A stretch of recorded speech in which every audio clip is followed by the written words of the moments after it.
Sure it does. I don't think so. Dude, I'm infamously the worst dancer there ever was.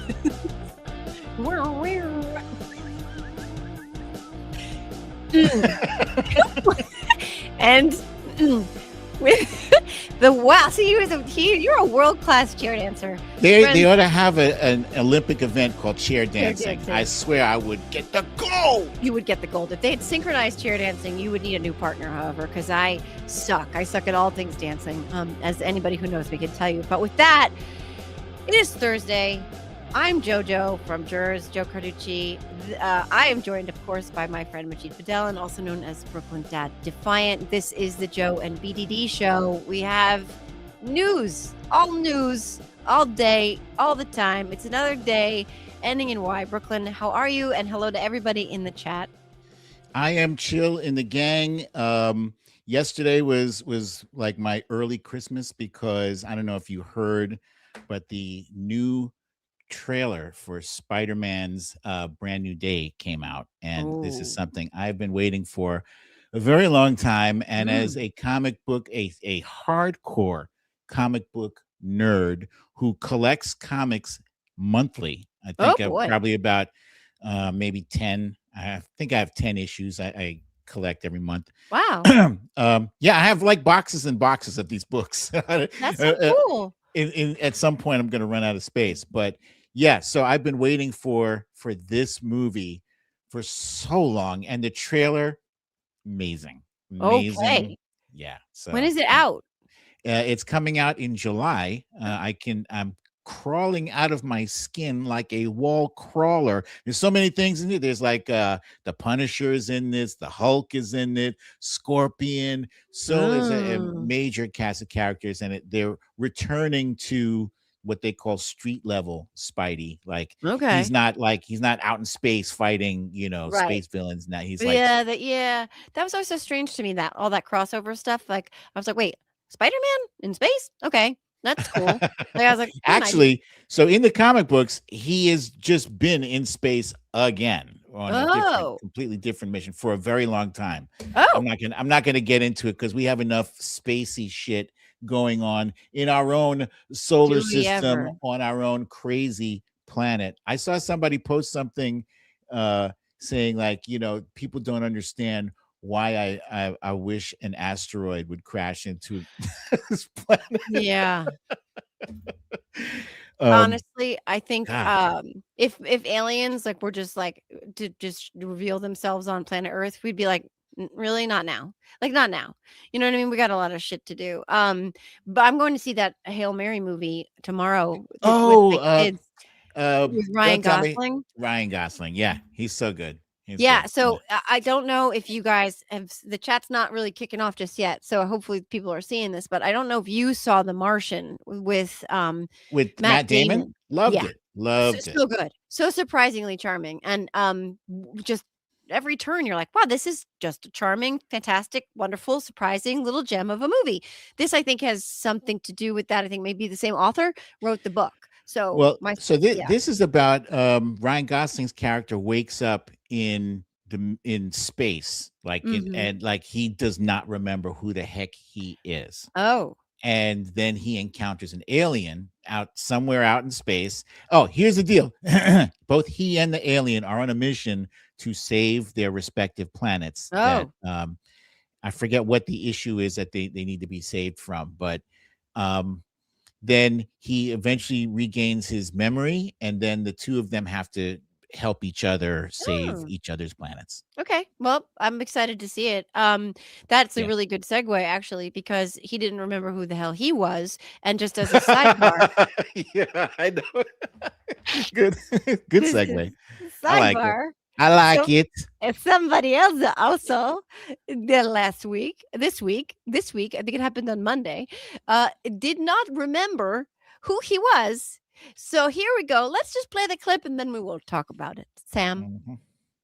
President of the United States, Gavin Newsom, admitted that he has learning disabilities, dyslexia. Everything about him is dumb.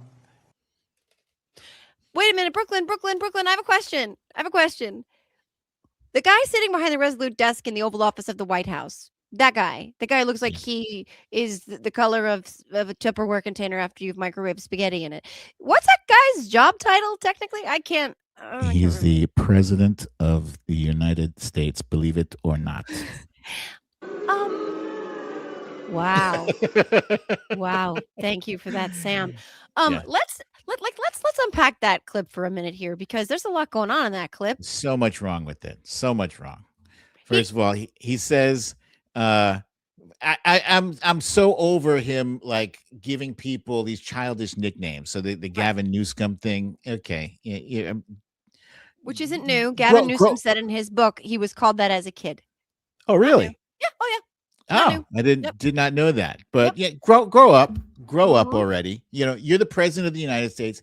Act like it. If you wanted to be a stand-up comedian, Yeah. you still can. Just step down from, you know, the Resolute desk and go into Caroline's or whatever. But the other thing, when he says that he shouldn't be the president of the United. Oh wait, he called Gavin Newsom the president of the United States. Right. But clearly, like clear as day, not one of those like you slip and you're like, I can't believe I said he was the president. I meant he was the governor of California. Like, no. Committed. And then in the same sentence, he maligns the mental capacity of Gavin Newsom, who is not the president of the United States. Right. And then he attacks people with dyslexia, who, by the way, one of the most famous people with dyslexia, Albert Einstein, Steven Spielberg. Yep. There's a whole lot of there's a whole list of people, and George Washington. There are people on Facebook and Instagram right now in an uproar that he has attacked people with disabilities, number one, and with dyslexia, number two. You know, come on now. And I that's the thing, and I know this was we're going to get to more breaking things that his more of his insanity, but more recent. But the reason we both thought this was important to talk to each other about was because I know that it's, and I laughed at it too, and I wrote a whole Substack about how the president doesn't know what the president is, but I don't want to snooze on the idea, and we shouldn't expect more from him, but we should also not normalize it where he says those things like you said. This is a person who's mocked somebody for their stutter. He made fun of Greta Thunberg infamously. It's not, this is, well, right. Yeah. Yeah. And the fact that the media is not reporting on his mental decline, absolutely, 100%. There's both sides shit. Hello, paging Jake Tapper. But what I want to focus on for a second is, again, that what he said about people with learning disabilities, what he said about people with dyslexia is grotesque, right? This is not true. It's not accurate. It's how a bully talks. It's how a bully acts. And it's also not an issue that impacts just one political party.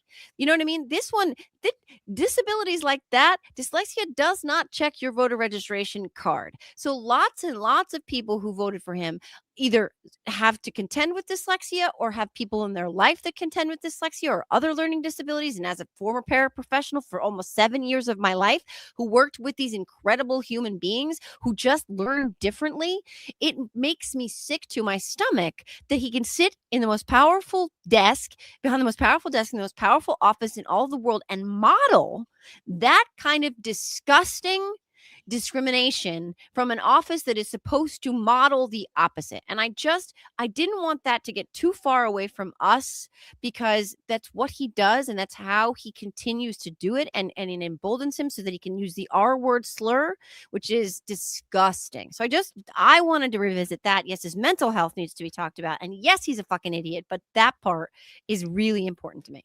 Yeah, and I would just add that he likes to punch down. This is not what what strong people do. Strong people don't punch down. They punch up. Right. And I would also venture to say that there are any number of people with disabilities and with dyslexia who would serve as a far better president and as far better Secretary of Defense and Secretary of State, and all of those losers that he slotted into positions like Markwayne Mullin, for instance, right? How is that anger management buffoon who claims to have some kind of top secret, double secret mission that he You can't don't know talk her. about She's from even in a Canada. closed session.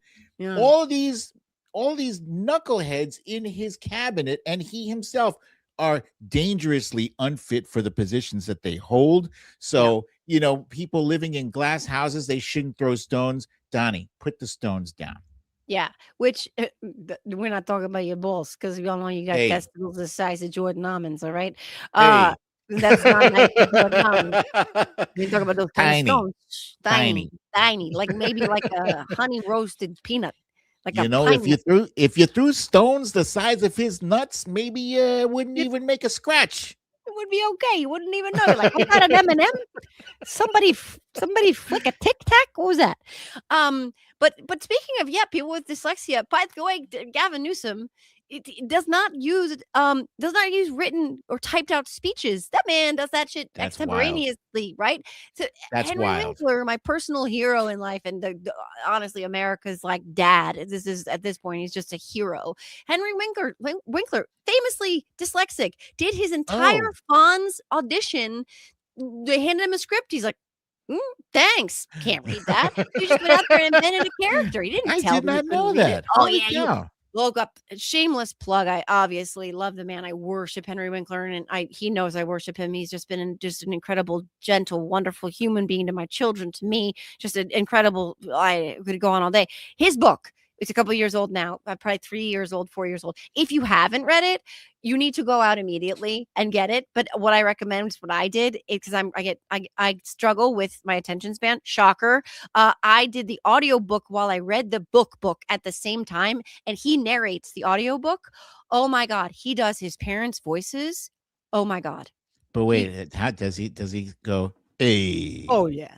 He Are you does? kidding me? Oh. Oh yeah, he invented that. That was his. All of that was his creation, right? So again, when we were kids, we all thought the Fonz was so cool. How he would like hit the jukebox. Jukebox and make it turn on. Hey. Right? Like it's this, and the craziest thing is when you read the book and you hear about his backstory and you know about his struggles, because he was learning disabled, he was dyslexic, and his parents escaped the Holocaust. Seriously, wow. They were very cold, very stoic Germans. They didn't like the arts. He does their accents. I know we're sidebarring here because I do this squirrel thing, but like guys, for real. But also just speaking to the high level of intellect we're talking about. And yes, kinky streets. That's a funny thing for me to say out loud. Kinky streets. You are right. Trump has always been about this way, right? And it stems from his insecurity. So much of what he does and who he is originates from that original, like, I'm not good enough. We could argue all day long for why that is. Mary Trump talks about it too. His father sent him away. His mother didn't love him. They were infamously very cold. He was probably born a sociopath, but he didn't accomplish anything on his own. But he is a bully in large measure. And like you said, he punches down because he knows deep down that he is inferior, right? So it's easy for him to bully other people. But can I just say what's interesting about what you said with all of his insecurities and is that when he lies, which is all the time, but like when he lies, he does it with so much confidence, right? And he does it repeatedly, but he does it with so much confidence. It's the confidence that sells it. And that is part of what MAGA is. MAGA is like that confidence in the face of ignorance. Like no matter how stupid the thing is that I'm saying, I'm going to say it with so much confidence, you are going to doubt your own sanity. And that is why, like, it's important for us to, in this space, to call out the bullshit, to call out the lies, to call out the insanity, because after a while, people start to get gaslit, and they start to think that these things are normal, and we are here to tell you they are not. No. And one of those things that we don't even have necessarily on our list to talk about today, so this is a little bit of a sidebar, but it works so perfectly with what you're talking about, is how he has handled the dignified transfer of remains of the soldiers who have perished in his illegal, disgusting, unconstitutional, made up excuse bullshit of a unilateral war. Because I've seen every version of an explanation and/or / excuse in my replies to what I've posted about this. And normally it is, but Biden checked his watch. But there's also, okay, just to clarify, right? Like we all saw this. You and I think talked about this. Donald Trump wars more chat to the first dignified transfer remains, which was 6 troops that we lost. And then there was another one. Wait, and then he used a picture from right. that dignified transfer for a fundraising Yes. email, which really, you could make a list that's like 10 feet long of offenses that he's done that should have ended his political career. This one is in the top 10 at least. Like using a picture, using the remains of a fallen soldier to raise what is he even raising money for? You don't have any more. He doesn't have any more campaigns to do, right? No, and it was so strange. I'm gonna, Sam, you have that picture? Yeah, here it is. This is President Donald J. Trump. I made a special, that's my microphone. I made a special announcement to the public an hour ago. For the very first time ever, I'm opening up spots on the National Security Briefing membership. Claim your spot. Very few spots remaining. Claim your spot. And by the way, in the foreground of this photograph is the top of one of those transfer cases that is flag draped. And inside of that transfer case is a human being that will never hug their loved ones again. This is their final trip home. Their families are there on the worst, probably darkest day of their lives. That flag is draping their transfer case to transport their patriotic body to its final resting place. And it's in the center. I wrote about this. It's on my Substack today. It's in the center of what looks like a mattress store going out of business, fucking cheap ass made on your computer flyer with that asshole. Sorry, I'm really pissed. This one really sets me off. Standing there in a fucking merch hat, a made in China merch hat. And yeah, that's when Fox pretended. But I want to. Ooh, I got another thing. Yeah. I got another thing to add. So yesterday there was yet another dignified transfer, and apparently the families had requested that there not be any cameras present. Correct. So of course, excuse me, of course, what do? The White House takes pictures during that event, and then they disseminate it across all the social media platforms. Like, what part of no cameras did you not understand? But they don't care. They were also told that, and this is just sacrosanct.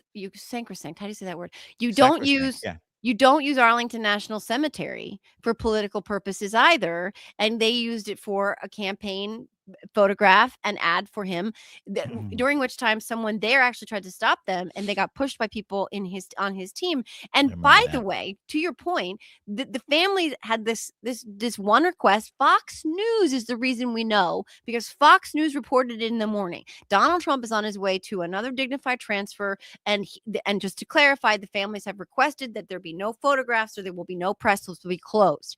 And what happens later that afternoon? The pictures start coming out on Pete Hegseth's account, on the White House's account, Donald Trump, Karen Levitt, and they all, once again, he is in the center of the frame. This time, no hat, but he's also still not bowing his head. And I just wanted to pause on this too, because what gets lost in the conversation, and trying to get people to pay attention to the fact that he also, in the midst of this, completely skipped the dignified transfer of another soldier named Benjamin. Because he was playing golf? Correct. Benjamin Pennington, 26 years old. He came back to this country for his dignified transfer alone, and Donald Trump was too busy at Mar-a-Lago to bother going. And it was nothing in it for him to go, for one. So, like, this is what I don't want people to get used to, and I don't want it to become normalized. I don't want these bodies of these heroes coming home again in an illegal war that was never explained to the American people, that we keep finding out from everyone from Joe Kent, not a hero, but nonetheless, Joe Kent, to Tulsi Gabbard, to Ratcliffe today, who are confirming for all of us that the whole pretext for this war was bullshit. These soldiers, these young people, there's a man with 3 kids under like 3. Their families will never get to hear their voices again. And I don't want people to get used to the idea that this is how you treat our service members. I know that people who are like us won't, but it makes me sick to my stomach. Yesterday there was a hearing with Tulsi Gabbard, and I can't remember who it was that was grilling her about that fundraising email. It There was one of probably the- Kelly. Oh, Kelly. you're right. It was Mark Yeah. Kelly. Yeah. And so, Sam, there's a comment here by Anthony 27334 saying he's giving out security details for money. I doubt that. That too. So, Mark Kelly confronted Tulsi Gabbard about this because she was not forthcoming about the security briefings that Donald Trump is receiving. And then he's like, why is the president selling security briefings in exchange for donations via email? That's crazy, because there's a lot more to that email, Joe, that what you saw in that little snapshot there, like, and Mark Kelly read it out. And it's like, it was saying like, you'll get the exact same briefings that the president receives. I'm like, are you kidding? You can't even tell the senators, the United States senators in that briefing, details about your conversations, but he's going to give details to anybody who donates $20 to him. Is that right? It? And here we go. I think Sam has that. I'll point out something that was released about 6 days ago. This is a fundraising email from the president of the United States. And in this email here, where there's multiple links to donate money, it says, as a national security briefing member, you'll receive my private national security briefings. Director Gabbard or Director Radcliffe, do you think the public should be able to, supporters of the president should be able to pay and receive his private national security briefings? I assume these are briefings, Director Radcliffe, that you provide to the president that is now going to be provided to somebody who makes a regardless donation. of what that I don't know what that document is, but regardless of what it says, it didn't happen. Well, no, this is new. But what I'm telling you is that the Hatch Act would prevent me from an apolitical role from engaging in that. I'm not aware that anything like that happened. Yeah, because right. we know they respect the Hatch Act so much. So much. They turned the White House into the backdrop for the RNC, but Hatch Act, rah, rah, rah. I shouldn't have been laughing, right? Because I was laughing as he was reading that out, because it is just so absurd. It is actually terrifying that, the level of corruption in this administration, the level of self-paying. There's a term. It's not self-paying. It's something like that. Gratifying, self-aggrandizing, No, it's more like self-paying. Like he's paying himself. He's lining his own self-enrichment. There we go. We'll go with that. I saw on the news earlier today that he's trying to get a gold coin approved with his face on it. Like, why on earth? Like, there are people struggling right now to put gas in there. Gas, by the way, is in some places it's over $4 right now. In California, it's between $6 and $8, and people are struggling to put gas in their tanks. They're struggling to put food on the table, struggling to pay the rent. They're struggling to pay the utilities. Some people have had to give up their health care because they can't afford it without the subsidies, because Republicans put the kibosh on that. And he is concernicus about creating a gold coin with his likeness on it. Are you shitting me? Like, the absurdity, the tone deafness of this regime is astounding. Well, I mean, again, they're asking for $200 billion more dollars for this illegal war. $200 billion. They've already spent $2 billion a day for 19 days. Do you know what you could do with $200 additional billion? Do you know healthcare? Healthcare extensions for the ACA tax credits, school lunches, for every child in this country, cancer research, yet again for the NIH that they have gutted on a world stage. We're talking about all that USAID aid that has left all these vulnerable people. Affordable housing. Affordable housing. Thank you very much. These are the things that they tell us they can't afford. Nutrition assistance that they went all the way to the Supreme Court to make sure starving kids couldn't get. But we have $200 billion on top of the, God, I can't do the math, 19 times 2 billion a day.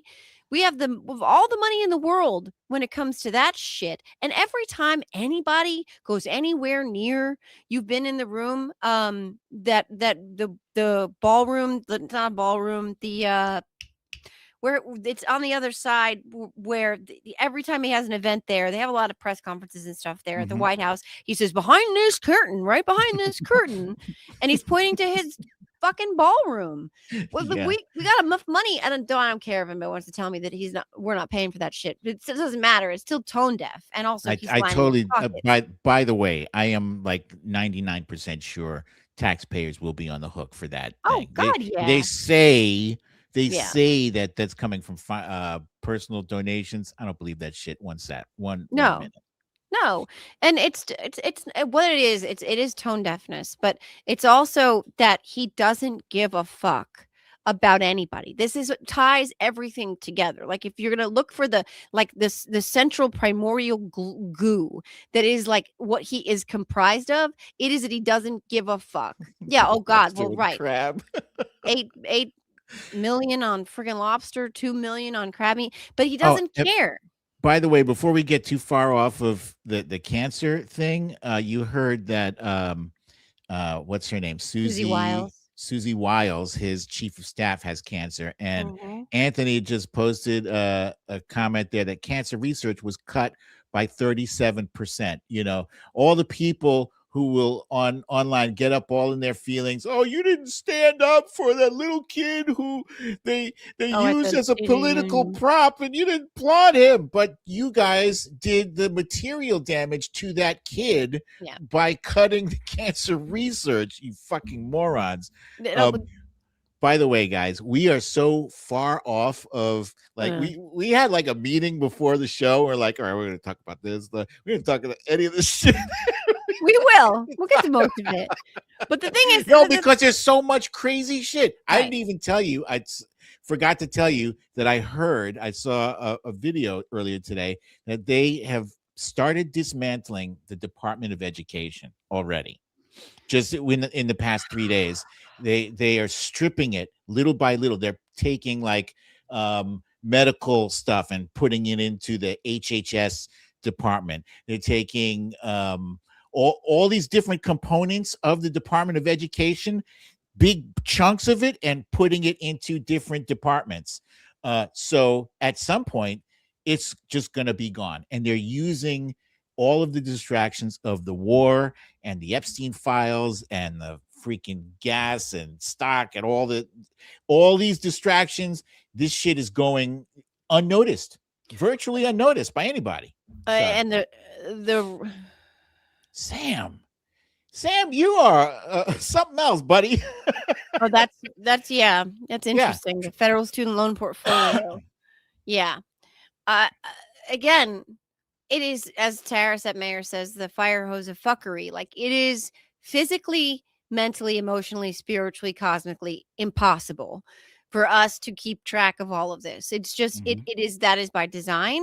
I often think of it as a Russian nesting doll of distractions. So like every time you think you've reached the last distraction that's distracting you from the distraction before that distraction, there's a new one.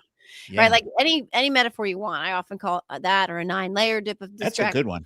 You could call it a puff pastry, you know, because they got lots of layers and that shit. I like your Russian nesting doll because of the whole Putin thing. Well, that right. Yeah. All roads lead to Putin. But like the thing is, while we're looking over here at all the 10 million shiny objects like American citizens being murdered in the streets and an illegal war with Iran and kidnapping the horrible leader nonetheless, but of Venezuela, and blowing up fishing boats, and the the endless personal corruption, the market manipulation, all of that, plus, right?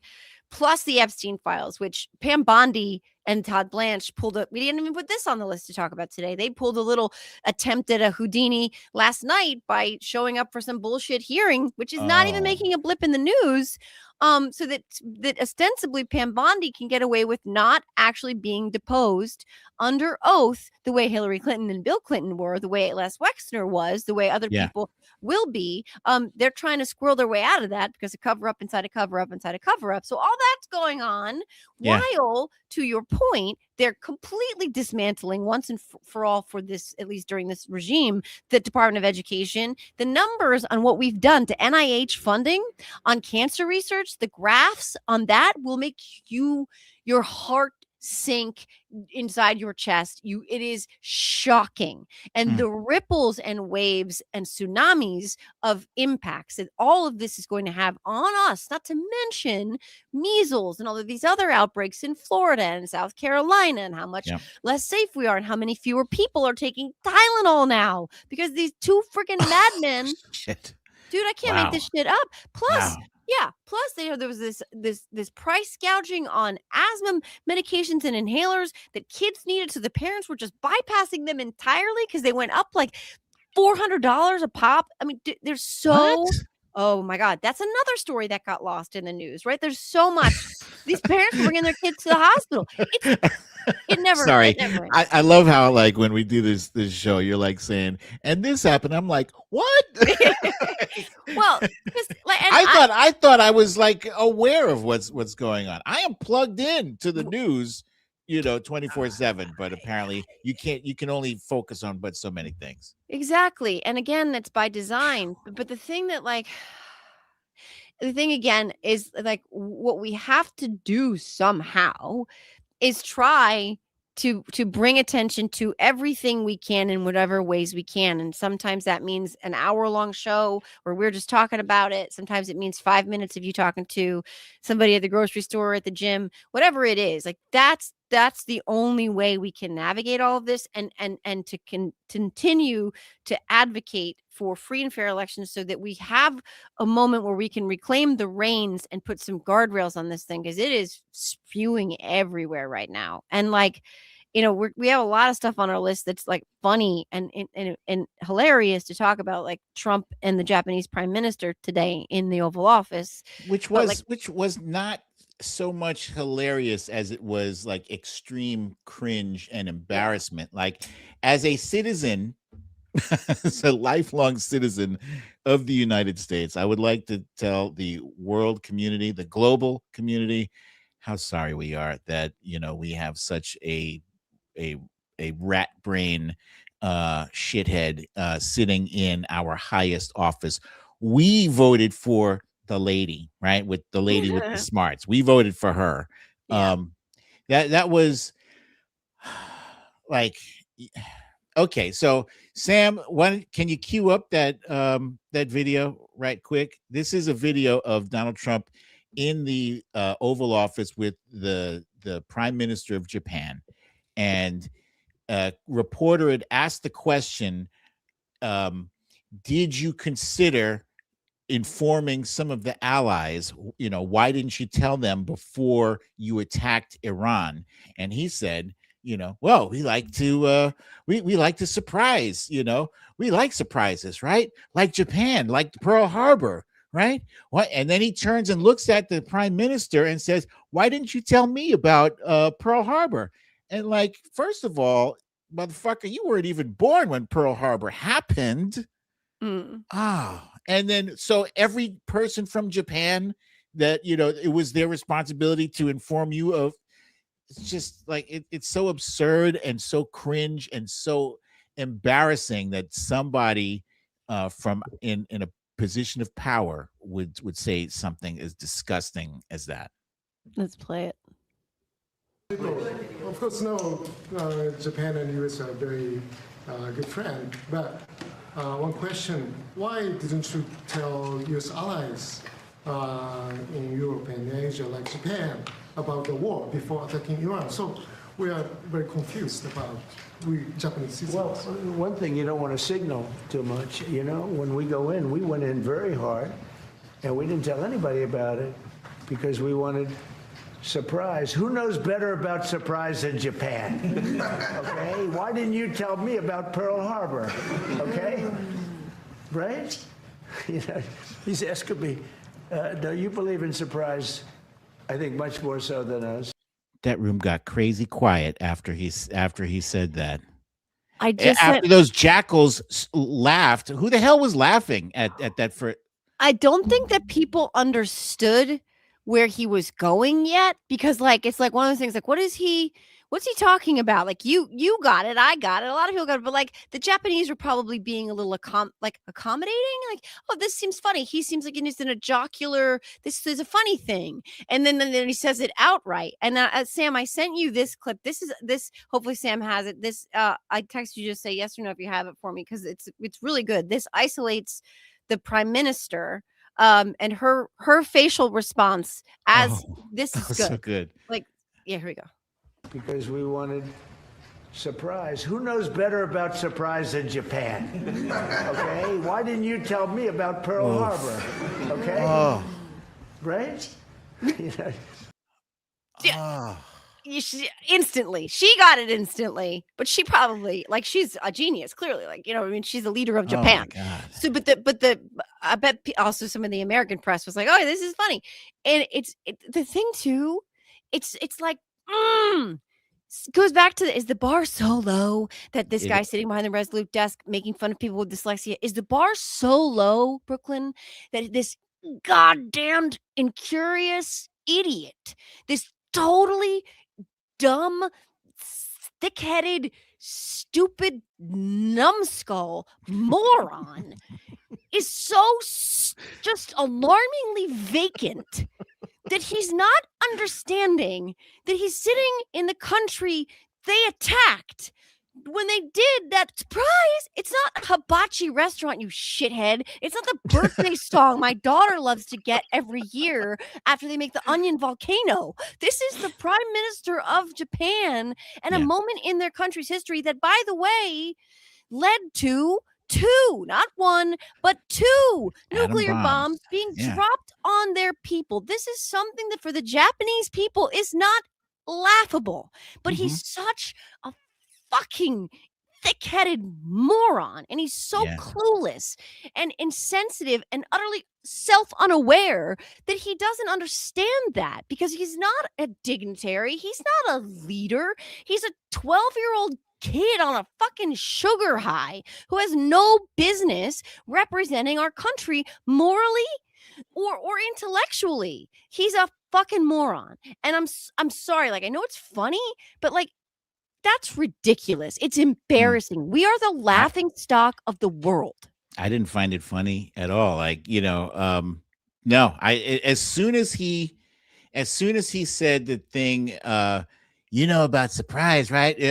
Who knows better about surprise than Japan? And he launched that as though that was kind of like a punchline. Yeah. And I was like, as soon as I heard him say that, I was like, oh no, dude, don't go there. But he went there. Like, you know, when crazy racist uncle is about to say something stupid at the Thanksgiving table because he's setting it up. Yep. And he just, you know, it shouldn't bother me so much, but it does, because look, I have a lot of criticism for Donald Trump, but he is still the president of our country, and I have pride in my country, and therefore when someone who represents our country acts like a complete ass, it upsets me. It's not TDS, you jackasses. It's not that. You know, guys like to say, you should have seen how many people were like, oh, you have TDS. Look, there's a person who is supposed to be our leader, our dignified leader. He's not an insult comic. He's the fucking president of the United States. Jesus Christ. You know, can we just raise our standards up to bus driver, right? You would expect better behavior from a bus driver, from the manager of a shoe store, from the guy sweeping the streets. any of these people have a higher level of competency and a higher expectation of dignity than Donald Trump, than what is expected of him. And I'm fucking tired of it already. This is a guy who's responsible for millions of lives, not just the lives of the people that he is sending to their deaths in Iran or Cuba or Venezuela or whatever war of choice he decides to launch, but also the millions of lives who will be negatively impacted by those cuts in cancer research, which, by the way, those cuts affect both Democrats and Republicans. It's not like, you can only just own the libs on that, guys. Okay. It's Democrats, Republicans, independents, the food affordability, the gas affordability, the housing affordability. It is all crashing down because you guys wanted to own the fucking libs. And come on already. Let us move on from this disgusting episode and get somebody who won't embarrass the hell out of us every freaking day. Amen to that. And it's interesting because it's a very good segue to the fact that some of them are waking up. Some of them are realizing, what the hell did I do? And some of them are speaking out about it. So Sam, let's play this clip. This one speaks for itself. Let's take a listen to one more woman who we spoke with. If you could say something to President Trump and he was going to hear you right now, what would it be? You are a worthless pile of And you voted for him how many times? 3 times. That was my bad. Apparently, I'm an idiot. Not going to argue with her. Right? Who would argue? And she's not a one-off, she's not exactly an aberration at this moment. She's not an outlier because he's not offering them jack shit anymore. Everything he promised them, which, was the hate, right? But they wanted them to hate who he hates. They didn't give a shit about Iran. The first time they were ever tweeting about Iran was now. Okay. They didn't know. We couldn't have pointed to Iran on a map. They would have thought Iran was part of South America for all that they knew. They wanted him to hate who they hated. They wanted him to make eggs less expensive. And they wanted him to expose the Epstein list. And they wanted, I apologize, no new foreign wars. These are the things that they wanted. They didn't want any more entanglements, any more foreign adventurism. They didn't want boots on the ground. They didn't want us in countries they couldn't name. They wanted us to focus on, guess what? America first. And what has he done instead? What is happening instead? We are in a protracted war in a country they don't understand that's far, far away across an ocean. Gas prices are at least $1 more in most states. Everything is more expensive. We have lost jobs, we're hemorrhaging them. Everything is moving in the wrong direction. The GDP is down. Inflation is not moving in the right direction, in the opposite direction, like he said.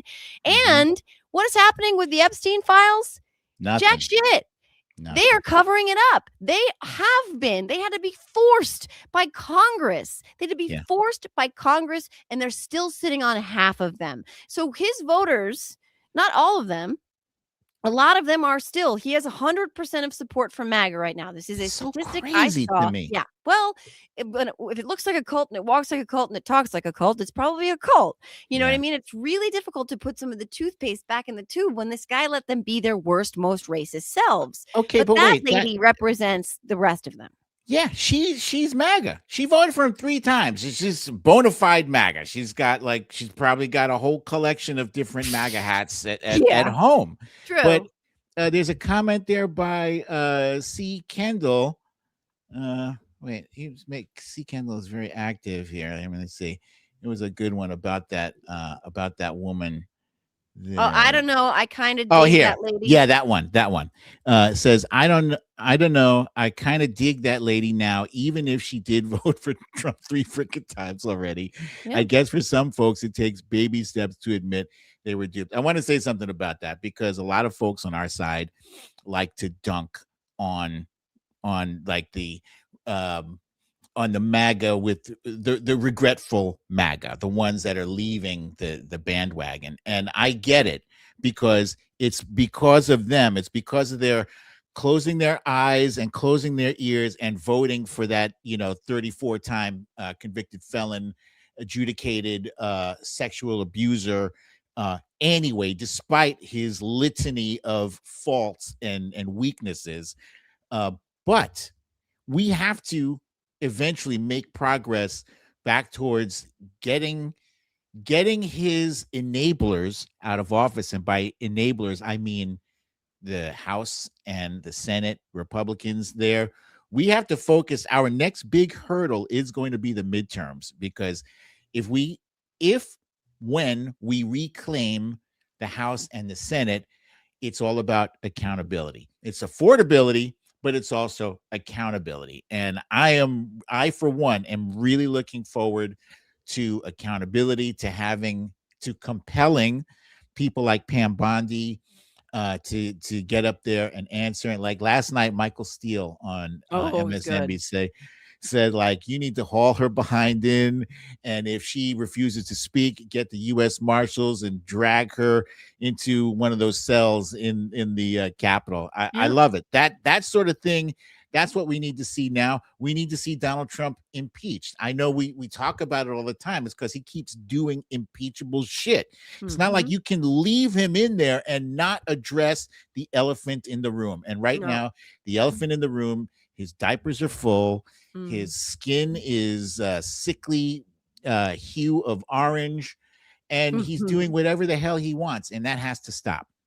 Yeah, and with people like that woman, like the best case I could actually hope for, I don't expect that she'll ever turn around and vote for a Democrat. I really just don't, right? But the best case that I could hope for, I don't know, that there has been some movement in that direction in the last several elections that we've had since 24 in terms of the gubernatorial races. We had a lot of movement here in New Jersey, some of these specials, etc. But the best case scenario probably is that she won't vote in the next elections, and she'll just sit them out, and maybe a lot of people will sit them out with her that would have otherwise voted for enablers of Donald Trump, or the people who are putting into practice, of these policies, so to speak, that are underway right now. But at the same time, and it is easy for me to be like, fuck around and find out. It is easy for a lot of us. It's a fun default setting to have.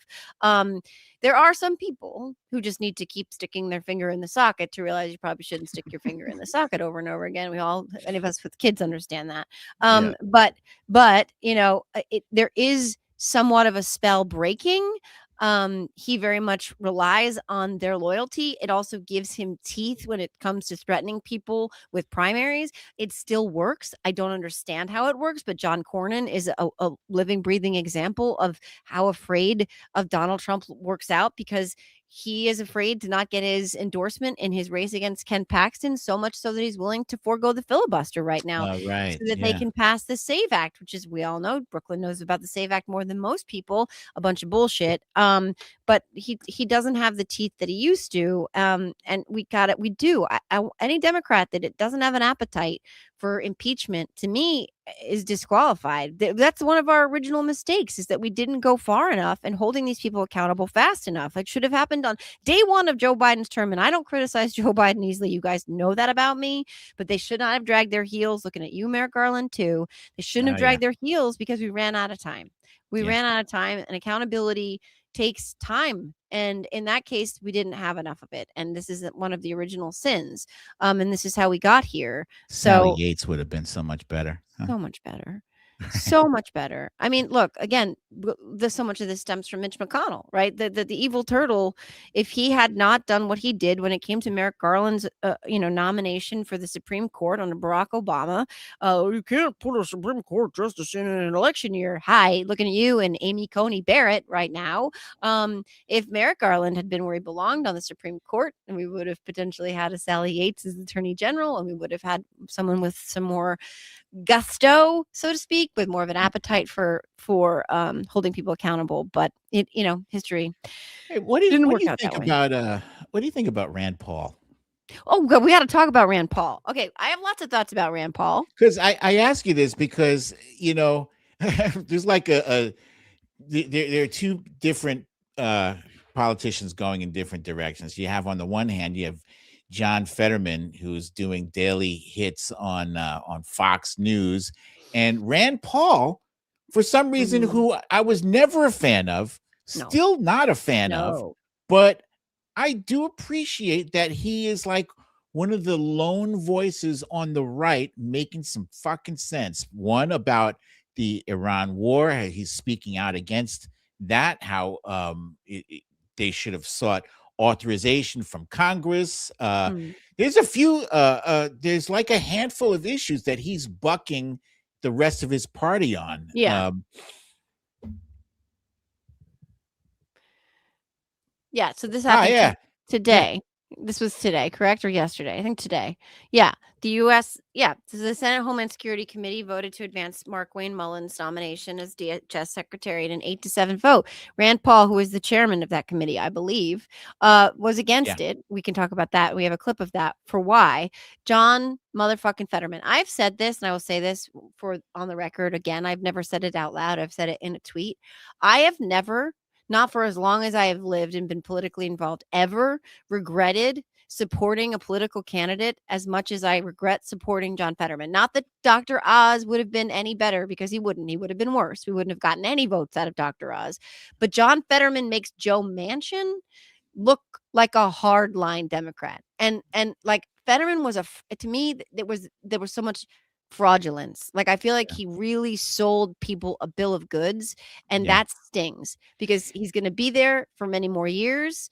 And it infuriates me. Absolutely. Fetterman makes me feel like somebody got to him. Somebody's like financially, I think all I can say is I don't have any proof, but the way he's made a almost complete 180 politically is very strange to me. So the choice was not between John Fetterman and Oz, but it was between Fetterman and, remember that guy Connor Lamb?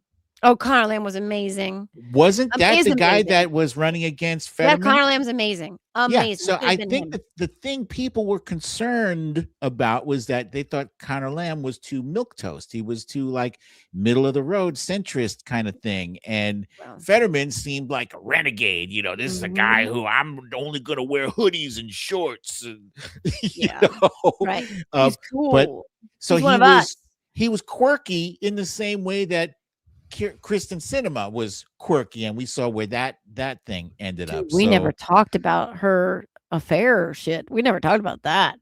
Huh? Oh my god. It's a whole nother conversation. You love making me go, huh? Oh my god. If you don't know, oh my god, she was having like multiple affairs. This is a total sidebar. This is speaking of rice, like squirrel meet Joe's like over here. But look it up. You got it. If you don't know, holy shit, dude, she's a freak. Well, I'm not surprised by it. I'm not either, but like married men. I think she was married. Lots of her security detail at the same time. She's a freak. Yeah, she's a freak. Yeah, sorry. I didn't need to know that, but thank you for. Well, it was all very public. This came out like wow, that's wild. Oh yeah. But fuck Fetterman. But let's get back to Rand Paul real fast, because I have no love for Rand Paul. Okay, John McCain said that Rand Paul was a Russian asset. That's long been rumored, et cetera, et cetera. He is the only, as far as I know, Republican who voted against extending the benefits for the families of the first responders on 9/11. Jon Stewart called him out for that. Yeah. He swam in the Senate pool during the first days of COVID and infected everybody because he's a self-centered asshole. He's a libertarian, right? Like, so like a lot of the shit that he is against, he also campaigned hard for Donald Trump in Kentucky. But a lot of the things that he's against align with him being a libertarian. Like, the unilateral executive shouldn't come in and be like, we're going to war now, and that kind of stuff. I get it. And his thing with Markwayne Mullin is very interesting because it's personal. It's not even political. Those two don't like each other. They have long not liked each other because Markwayne Mullin is full on supping at the underballs of that senile septuagenarian, and he's just all up in there with Lindsey Graham, like fighting for some of that sack, and like he doesn't understand. Sorry. He doesn't understand how someone like Rand Paul can have even a little bit of his own thoughts that are counter to, dear leader. So they've had a lot of friction. And Mark Wayne Mullen said out loud, not to Rand Paul, which is what they debated, so to speak, that the neighbor who beat the shit out of Rand Paul and apparently gave him some really bad injuries, that Rand Paul got what was coming to him. And Rand Paul, we do have a clip of this, I think, Sam, calls him out on it and sort of asks him if he wants to apologize because he's not modeling, good behavior for the leader of the DHS. So let's, whatever clip you have for Rand Paul, Mark Wayne Mullen, Sam, let's do that one. Off, it would be one thing. If you just disliked me so much that you approved of violence against me, people could just write it off. Well, maybe they hate each other. But really, there's a pattern of this. Let's go ahead and roll the tape.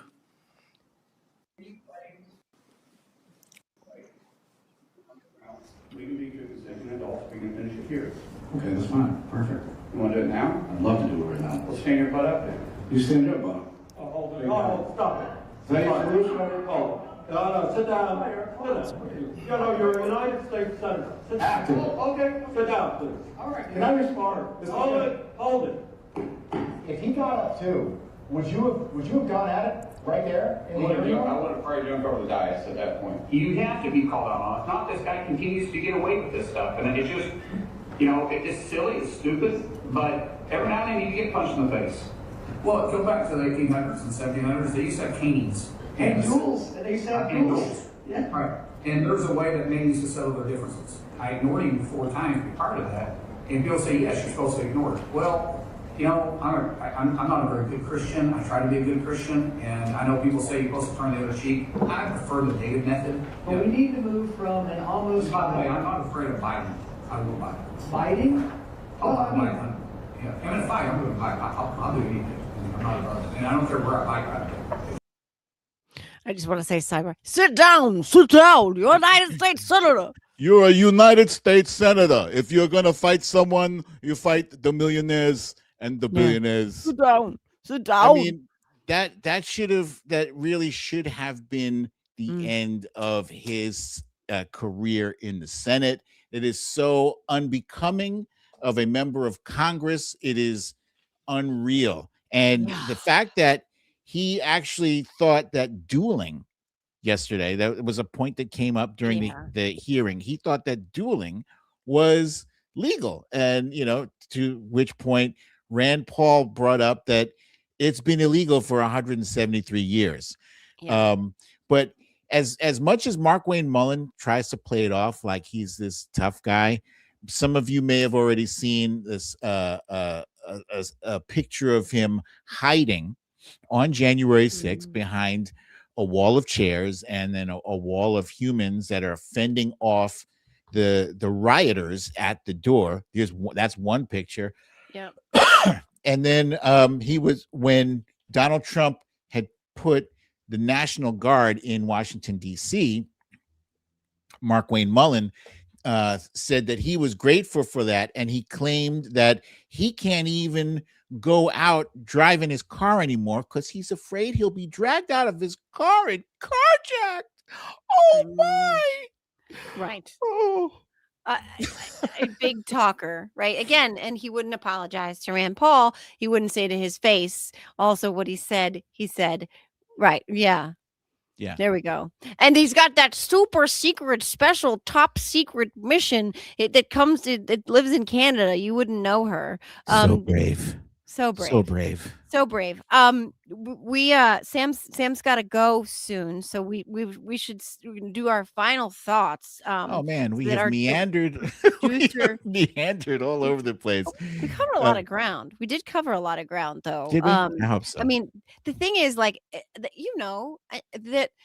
we were just talking about this before. Is that there's so many layers of fuckery right now that it is really difficult. Sometimes the conversation just goes the way that it goes because there's so many substantive things that you want to talk about that you don't want to just gloss over and sort of just cover on a superficial level. Oh yeah, that's right. If I had to make one point before we break, it Mhm. is going to be this. This is the top of my. There's nothing more important than this. It's that whatever they're calling it, the Save Act or the Save America Act. Don't call it the It's Save that America Act. Yeah. whatever the hell it is. It's the one where they're trying to take away mail-in Mhm. voting. It's the one that where they're trying to force people to have to use a passport or birth certificate in Right. order to prove that they have the right to vote. They're doing a lot of gaslighting on the news shows. They're saying, oh well, when I want to buy a beer, I need an ID. When I want to return something at the store, I need an ID. But what they're not saying is that they're not talking about just regular photo ID. They're not talking about a driver's license that everybody has. And there's the sleight of hand. There's the verbal sleight of hand. They make it sound as though, what are you complaining about? It's just photo ID, right? Mhm. Thinking that this photo ID is the driver's license you already have in your wallet. It's not. It's Nope. another hurdle. If you don't have a passport and you only have a driver's license, that is not enough for this bill. It's Nope. not enough. I'm going to Nope. say it again and say it slowly. It is not enough, nor is a military ID. Military ID, not enough. So the passport is $165. That is what is called a poll tax. They are forcing you to pay money in order to have the privilege that you've already enjoyed as an adult in the United States for all of your adult life. Now you have to pay $165 if you want to vote.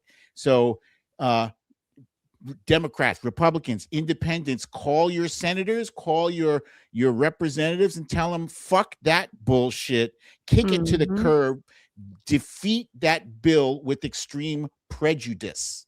Yeah. And there are Republicans who are, that they're not willing to do away with the filibuster in order to make that bill happen. And let's also call them and make sure that they stick to their guns on that. Even if it's not that they're motivated to do the right thing on this bullshit bill that Donald Trump is saying he will not sign anything. He will not sign anything. He will basically not president until that bullshit bill is passed. The reason is because it is existential for him. This bill, he thinks, helps keep the House and the Senate, particularly the House, because the math is mathing hardcore. I mean, the Senate math is changing too, and we'll leave on a high note with the gubernatorial math for the maps as well. But he is right to think that he gonna get swept in November, and one chamber, let alone two chambers, makes his life very, very difficult and puts those guardrails and constraints on. At the very least, there will be impeachment proceedings initiated in the House of Representatives. What happens in the Senate, once again, the math is more difficult there, but nonetheless, put a marker down, make sure that it is clear that you have stood in the breach in this moment, and said, no, not today, Satan. But let's end on a high note, because again, this is the kind of math we're looking at. Sam, can you put up that governor's race slide so that we can see like the trends and where things are moving? So we have 6 gubernatorial rating changes today, all favoring Democrats: Arizona, Georgia, Minnesota, There we go. Minnesota, New York, Ohio, Rhode Island. They're all moving in the right direction. So that's what Donald Trump, like, he's not going to be able to, hopefully not going to be able to get his hands on much of this. And by the way, elections, hey, all you states' rights Republicans, right? The elections are supposed to be handled by the states. But for Donald Trump, the SAVE Act, he thinks, is his only real lifeline. But we can't suffer from a lack of imagination to other things he will do: seizing voting machines, cooking up all sorts of bullshit lies, etc., putting ICE agents outside of polling centers. Nonetheless, with Pennsylvania Governor Josh Pirro looking effectively untouchable in this reelection bid, so we've got Pennsylvania, which Pennsylvania. Lord, Pennsylvania. I was in Pennsylvania. That's nice. The knife. So that's a high note to end on. When it's a mixed bag, as always, there's a lot of heavy things going on out there. Yeah. Like it's not lost on us, and I don't think you and I have ever really even talked about the elementary school in Iran, those graves, all those children. I have not talked much on here about what is happening to my father's homeland in Lebanon, 1 million people displaced from their homes, Yeah. Residential buildings being That's razed. Israel. Israel is bombing the shit out of That's right. Lebanon right now. Yeah. And it's very difficult. It's very difficult. It was different. It has been difficult. I'm not gonna lie, like certain things just hit closer to home when it's your heritage, your family, people that you grew up with, family members there. So and my heart still always goes out to the Iranian people, to the people of Palestine, and to the people of Lebanon right now, and people of the whole Gulf region, to be honest. So there's a lot to navigate, and the conversations help. They help me navigate it, and they give me a little bit more sanity, adjacency anyway. So I'm always grateful for you. I'm always grateful for the chat. I'm always grateful Me for too. Sam. Yeah. And we didn't get to everything we wanted to get to because there's so much to get to and only so much time. That's why we'll be here next week too. That's right. I would just say, folks, if you ever feel yourself overwhelmed, step away from the screens, go outside. People used to tell me, like, go touch some grass, but as a slam. Yeah. But actually, that is solid advice. Like, go outside, look at the sky. I love, actually, as I find as I get older, I'm appreciating sunsets and sunrises and birds for some reason. Birds. Dude, I didn't birds. start noticing birds until maybe like 3 or 4 years. I mean, I was always aware of birds, Of course.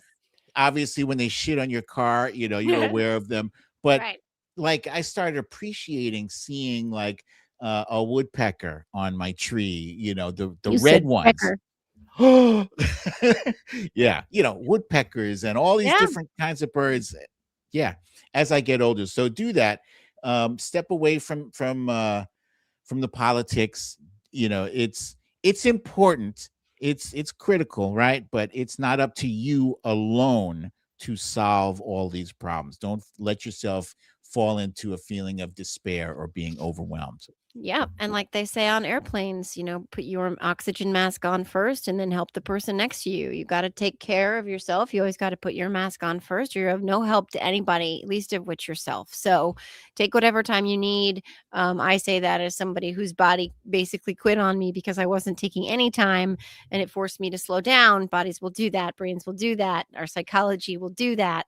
So listen to your body and try to do your best if you can to unplug, but don't unplug when you're watching this show because we actually try. We try to weave it all together. A little bit of levity is crucial. But conversations and just illumina what's the word? How do you say that? Illuminafication. I can't say it. Illumification. Help. Illumination. Illuminate. I'm going to blame it on my concussion of 2 weeks ago. Excursion. Illumination. It is excursion. And I swear to God, every time he says excursion instead of incursion, I'm hearing like somebody order espresso. Oh God. Or somebody saying nuclear. Oh God. Ugh. Well, now he also does utilization. Anthony 27334. I met Bob, as the people who know him best, Oh wow. I met Bob. I don't have a De Niro face. I have a very good friend who has an excellent De Niro face. I met him at the State of the Swamp, Miles Taylor's Defiance event. How's this? Oh, hey, my God. I don't even want to try. See, it looks like I'm giving the worst blowjob in the history of time. You talking to me? That's pretty good. I don't have an excursion into the wine cabinet. Yeah. Yay! There's me. There it is.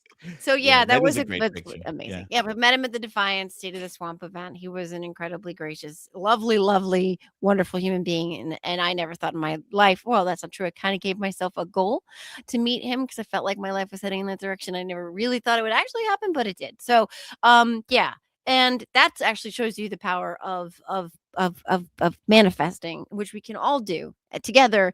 We can manifest a return to something that looks more like free and fair democracy. Not that it's ever been perfect, but we can manifest by showing up, by marching. We'll all be at No Kings in a couple weeks. It's March 28th. The 28th. Right around the corner. We can keep manifesting a better reality for all of us and a return to some semblance of normal, so we can get back to the work of working to perfect this little experiment of ours. Every day is hopefully a step in the right direction. But anyway, thank you, Sam. Thank you, Brooklyn. Thank you to everybody in the chat. I'm going to go take an excursion to the wine cabinet after this show. So that's where I'll be. And we'll see you guys next week, next Thursday, same time, 4:30. We'll see you then.